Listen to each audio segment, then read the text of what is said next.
நம்ம ஒரு பொலிட்டிக்கல் ஐடியாலஜியில் இயங்குறதுனால நம்மளோட கருத்தை வைக்க போகிறோம்.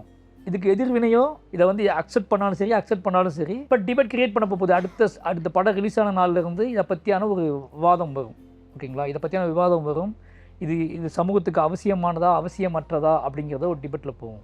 அப்புறம் வெறுமன சினிமா, வெறுமன நம்பர்ஸ், வெறுமன இது அப்படின்னு வச்சுக்கோங்களேன். நமக்கு ஒரு சில நம்ம இவ்வளோ பணம் செலவு பண்ணியிருக்கோம், இவ்வளோ விஷயம் பண்ணியிருக்கோம், இவ்வளோ பேரை நம்ம டார்ச்சர் பண்ணி ஒரு அமௌண்ட்டை போட்டு இதை ரிலீஸ் பண்ணுறோம், ப்ரொடியூசருக்கு இதை கலெக்ட் பண்ணி கொடுக்கணும், ப்ரொடியூசர்ஸுக்கு இதை வந்து போகணும், அந்த ப்ரெஷரை நான் ஏற்றிக்கவே மாட்டேன். நான் கதை சொல்லும் போதே இதுதான் கதை, இதுதான் விஷயம், இதுதான் பட்ஜெட்னு சொன்னதுக்கப்புறம் அவங்க அதை நம்பி தான் வர்றாங்கல்ல, அதை அப்படியே எடுத்து கொடுத்துட்டேன். நான் என்ன சொன்னனோ அதில் முன்ன பின்னெல்லாம் இருக்காது. நான் என்ன சொன்னனோ, எந்த ஐடியாலஜியில் சொன்னனோ அதே இருக்கும். அதை அவங்க பார்த்ததுக்கப்புறம் அது அவங்க பாடு, நம்ம ஒன்றும் செய்ய முடியாதுக்கப்புறம். என்னோட வேலை தப்பாக இருக்குன்னு சொன்னால் மட்டும்தான் நான் ஃபீல் பண்ணணும். அதை ஆடியன்ஸ் அக்செப்ட் பண்ணுறதும் பண்ணாததும் நமக்கு தெரியாது. அந்த ப்ரெஷர் எனக்கு இருக்காது. எனக்கு நீங்கள் சொல்கிற மாதிரி எனக்கு ரிலீஸ் ஆகுனதே சக்ஸஸ் தான்.